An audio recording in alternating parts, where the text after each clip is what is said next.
houses.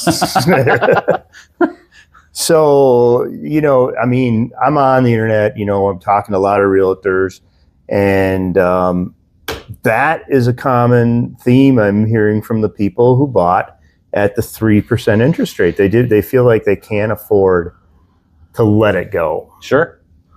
I think that's a misconception. I think a lot of people, when they really see how powerful the amount of equity they've built over the last 5 years is, especially with their 3% rate, and how much money they've gained, and you apply that to a new house, even at a higher rate, I think it really sort of offsets some of that shock of people get way too wrapped up in what an interest rate is. They get way too wrapped up in what an interest rate is. Yeah. Because that's always the headline. That's always the lead, right? Is this interest rate, that interest rate. But like we just said, if depending on the loan amount, your interest rate, it doesn't affect the payment as much as people think it does. Right.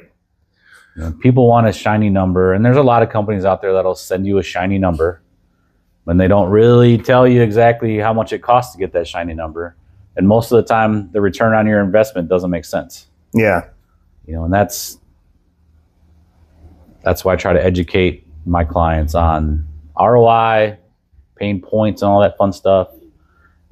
People glance past that word quite a bit about, oh yeah, it can get you 5.99 with a 1.5, and it's all good, blah blah blah. And then they're like, oh wait a minute, what's this $4,000 line item on my closing disclosure? Exactly. Right?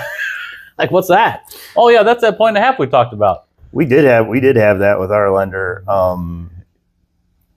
Just kind of, and of course, because I was new in the business, I was like, I don't understand this. Yeah. And then they explained it. I'm like, well, and then we went with another person, which I think we maybe should have stayed with the first person because the second guy was not so good.